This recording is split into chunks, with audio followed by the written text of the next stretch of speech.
beaucoup. Bonsoir. Bonsoir. Oh là là, quelle chance. Quelle chance pour la science ce soir de se voir ouvrir les portes d'une salle si prestigieuse. Merci. Merci infiniment.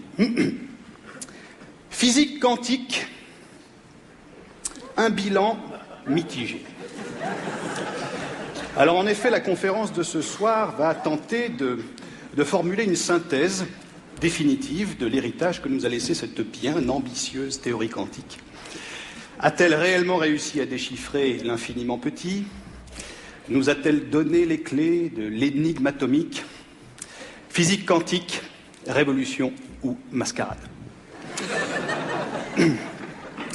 Alors, tiens, ils vous ont mis un... Pardon? Pardon, vous avez un truc, vous aussi, vous? Un micro? Oui. Bah oui. D'accord. Ça va pas? Non, c'est comme c'est plutôt moi qui... Ça fait rien. Vous préférez que je l'enlève? Non, du tout, voilà. C'est tâché simplement de... Voilà. Alors... Physique quantique, un bilan mitigé. Alors, en deux mots, un bref rappel historique. À la fin du XIXe siècle, la nécessité de la théorie quantique naît de l'incapacité admise de la physique dite classique à déchiffrer l'infiniment petit, à l'aide en tout cas des outils conférés par l'étude du macroscopique. Alors c'est alors effectivement que l'observation de l'infiniment petit eh bien, confirme son imperméabilité, notamment effectivement aux théories de l'électromagnétique, effectivement les modèles de Maxwell, etc.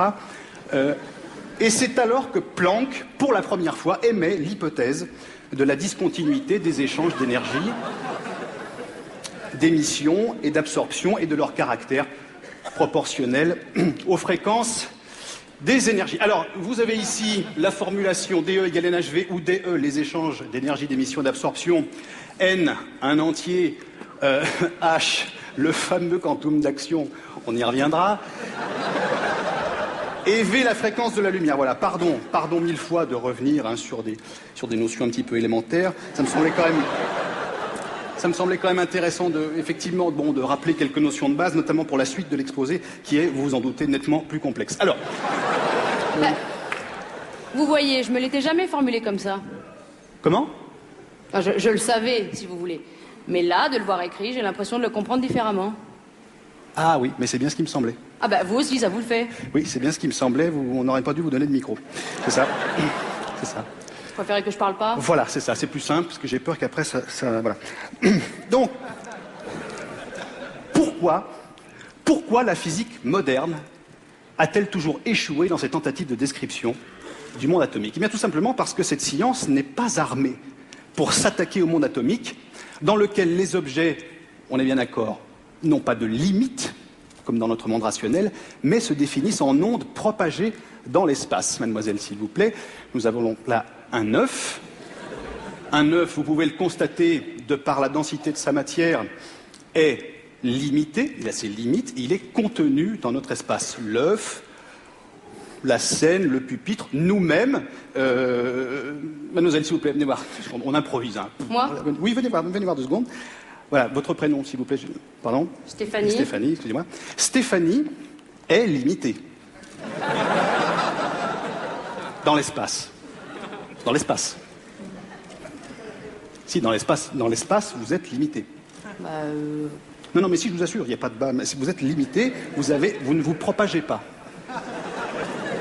Vous ne vous propagez pas. Vous n'êtes pas sans arrêt en train de... Je vous ai jamais vu, vous spécialement, vous. Non, vous êtes limité.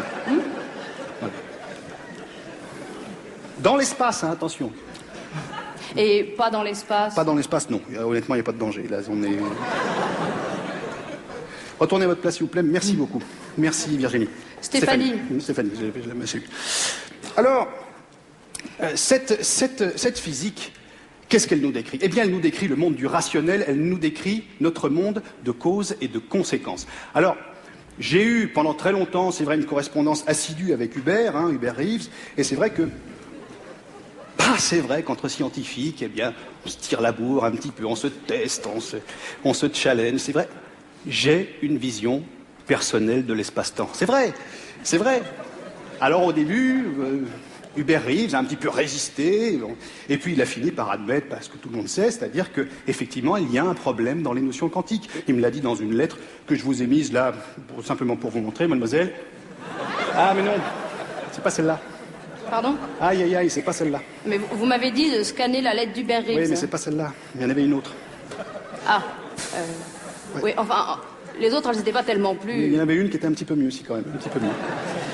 Aïe, aïe, aïe, aïe, aïe, c'est ma faute, je me suis mal exprimé, pardon. Vous en avez pas scanné d'autres, de toute façon? Ah bah non. D'accord, bon, bah ça fait rien. On va continuer, par contre, vous pouvez l'enlever, s'il vous plaît, parce que j'ai pas envie que ça... Voilà. Oui. Donc, un monde de causes, un monde de conséquences. L'œuf, conséquence de la poule, conséquence de l'œuf. Quel binôme célèbre, s'il en est, du monde des causes et des conséquences. Eh bien, envisageons ce soir un troisième élément, le coq, s'il vous plaît.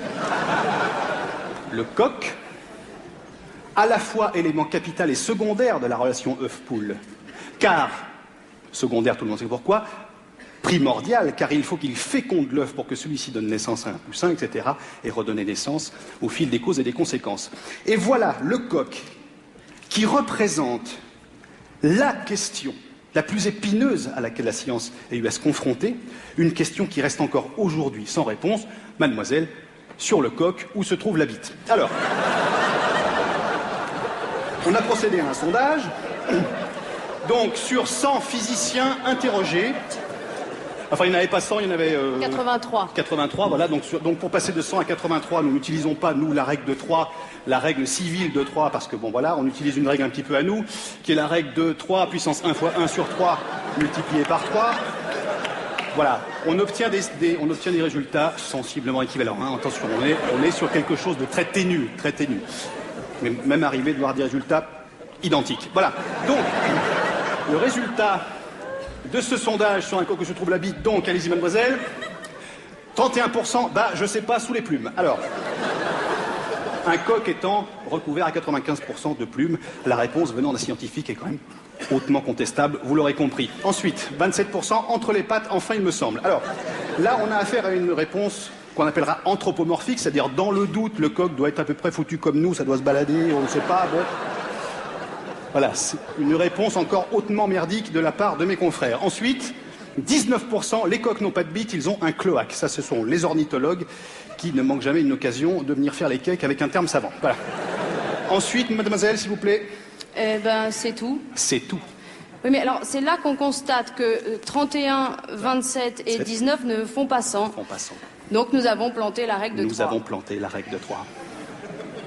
Et c'est vous dire à quel point la physique quantique a mystifié la science moderne. Nous ne sommes plus foutus de faire une règle de 3 qui se tienne debout correctement. Voilà.